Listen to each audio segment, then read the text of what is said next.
It's time for Brush Street Beat presented by our friends at McLaren Health Care. Today's guest is Evan Petzold of the Detroit Free Press. Evan, thank you so much for taking the time to join us again. Yeah, thanks a ton for having me. Hope you guys, had a great holiday and excited to be back. We're excited to be back too. As you know, the word on Woodward was off for a little bit, and we're excited to talk some Tigers baseball. A lot has happened actually since we've had a word on Woodward show, including the signing of right-handed pitcher Jose Urena. What do you think about the signing? I know that we've talked about them adding some veteran pitcher depth throughout this offseason, a one-year deal. What do you think he's going to add to this Tigers team? Yeah, I mean, there's definitely potential here when you're looking at a right-hander who can come in and has the experience. And Al Avila kind of mentioned this too in the statement that he provided. He said, this is a guy who can come in and really help our ball club win games. He can navigate a lineup. He can limit damage. He can mentor the young rotation. He can keep his team in the game and kind of gives them a little bit of stability because of the expected inning limits going into the 2021 season. But where I think the big question comes up is what are you really going to get from Jose Urena? That's the big question, because this is the guy that in 2017 and in 2018 was, really the number one for the Miami Marlins, and obviously they're a much better team now than they were then. But still, he was their number one, number two, right up there at the top of the rotation. And in 2019 and 2020, he wasn't able to, find that same success, or he had some injuries. One was a back injury. He got COVID. This past season and had to miss a ton of starts. So he only made 5 appearances.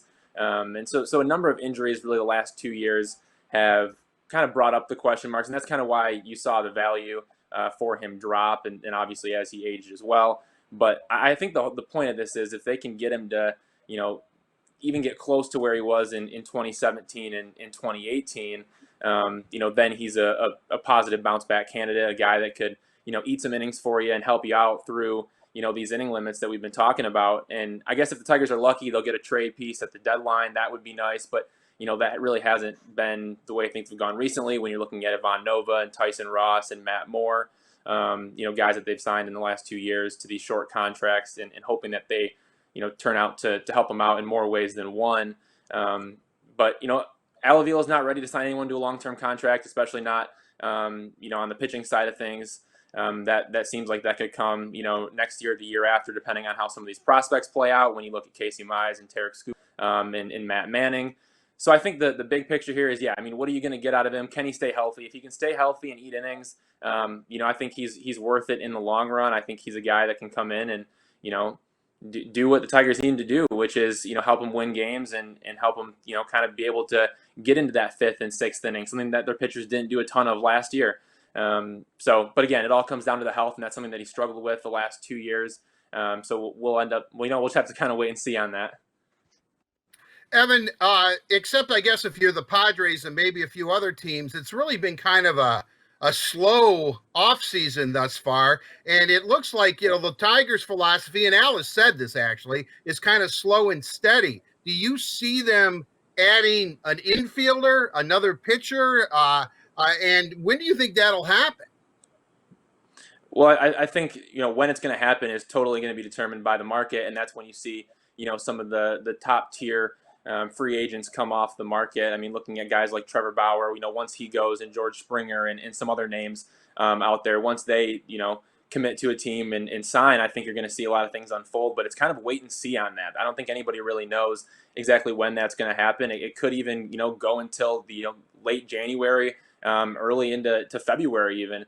So there's a lot of uncertainty there. And I think a lot of teams, they are in this kind of wait and see mode. And the Tigers, they went at, Jose Urena because they wanted to get a piece and they wanted to make sure that they had a pitcher. And I think that kind of their next move, depending on where the market unfolds, is going to be looking at adding another pitcher. That's something that, Al Avila has spoken about, as well as trying not only to get 1, but 2 starting pitchers to help them out through the season. I think the inning limits, scare them just because of the fact that they have so many young pitchers on their team. And, you have a guy like Michael Fulmer who's, coming back from, Tommy John surgery, and he was limited all year. And so, from him, the guys that I guess you really are kind of certain that they can, kind of pitch for longer than most is going to be, Matthew Boyd and Spencer Turnbull, because they've done it and they've shown it. But even Turnbull is going to be taking a step forward into kind of, possibly becoming that ace of the rotation. So besides those two guys, there's a ton of uncertainty. So I think the second, the second signing that they go after seems like it would be another starting pitcher, probably another 1-year deal. And then if they go beyond that, it's going to be an impact bat, whether that's going to be, in the middle infield, whether that's going to be at first base, or whether it's going to be in the corner outfield spot. That kind of, remains to be seen. But, it really does seem like it could be corner outfield or first base, maybe infield. Like I said, they have some versatility when it, comes to moving Jeimer Candelario around. So I think a lot of that stuff is kind of going to unfold as the market unfolds, and they'll kind of get to pick and choose, what they feel fits best for 2021. So like I said, a lot of things up in the air, but if I had to make a guess, it seems like they'd be most interested in trying to add a second starter and then going after an impact bat, somewhere out there. It's very odd, and maybe it's because they had virtual winter meetings or something. I think what we're learning here is that all sports executives all have to be in the same room in order for anything exciting to happen, except if you're the San Diego Padres. But aside from that, I mean, this is odd. I can't predict anything at this point, and I guess nobody can. So I guess we have to take a very much a wait and see approach when it comes to the Tigers. Yeah, I mean that's just how it is. I mean, when you're asking for, hey, what's going on, where are you at? It's just pump the brakes. We don't know, and we don't know because we don't know what 2021 is going to look like, and we don't know where other teams are at financially. I mean, there's certain things that certain executives don't know. Sure, you can ask around and try to figure it out, but if you're not in the room face to face, I mean, it's harder to be able to really digest who's on the market and what's out there and what could happen. So.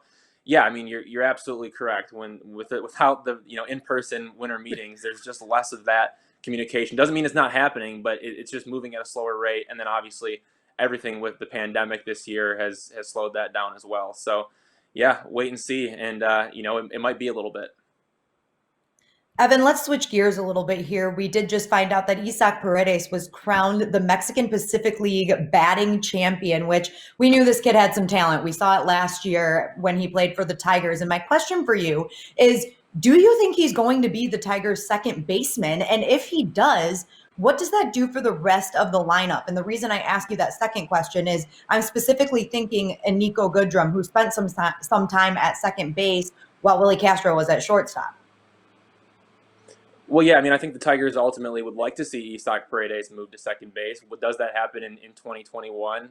We'll kind of have to see how that unfolds in the spring once they get going down there in Lakeland. I think the biggest thing with him is, if he can get in shape and kind of get his body right, the move there makes complete sense. Now, if he can't, traditionally you like to kind of stick your power bats at the corner. So if the power develops and, maybe he's not versatile enough to play, shortstop or second base, then you kind of are stuck with sticking him at third base, but that creates a problem because of where Candelario's at. So there's a lot of things that go into that. But yes, I think the Tigers would like to see him move to second base. I think that would be the hope there.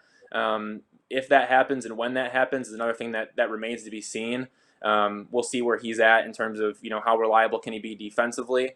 Kind of entering the spring, I'm sure they'll test that out and give him some reps there at second base and just see what they can find. But yeah, I think it changes the dynamic of everything. I mean, it allows Candelario to move back to base and not have that, that problem there. And then of course with Spencer Torkelson on the way, that's another thing that you got to keep in mind. But still, for the time being, entering 2021, it allows Candelario to move back to third base. Paredes would play second. You'd have Willie Castro at shortstop. And then you could go out and you could get a first baseman with an impact bat. Or if Torkelson comes up and there's a spot open there, then you just slide him in right there. And it makes sense. But again, what that comes down to is where Paredes is at with his body. And is he going to be able to handle, being an everyday, second baseman. And then that allows Nico Goodrum, as you mentioned, to kind of be that versatile, player that they want him to be, that guy that can play in the outfield and the infield and, can play, in the middle and in any of the outfield positions. And it gives them a lot of opportunities. I know AJ Hinch has spoken about that, really loves versatility and likes to manage versatility, likes to be able to put guys at different positions and help the team win. So if there's a situation where you can allow, Nico Goodrum to, sit on the bench and then, find his spot and you can kind of pick and choose where you want to put him and you're not locked into one position, that could help the Tigers a lot. So yeah, I think Paredes is a guy that they'd like to see him move to second, but that's just another thing, with this rebuild and with this process as you're looking at these prospects, a lot of it remains to be seen, and you got to see how they do there. But at some point, yeah, I think they got to test them out and see what they can get. And from the offensive side, I mean, we know we can hit the baseball. I mean, a lot of people forget that he had a 10-game hitting streak last season, which was the second most to Miguel Cabrera's 13. So, he can hit the baseball. That's going to develop. That's going to come. Now, the Mexican Pacific Winter League, it's nothing compared to the majors in terms of pitching. But still, I mean, you're number one in batting average. You're number one in OPS. You got 17 doubles to lead the league. You're number one in on-base plus slugging, tied for fifth in extra base hits with 21. I mean, the guy teared the cover off the ball, and he did a really good job, and I think he boosted stock going into the spring.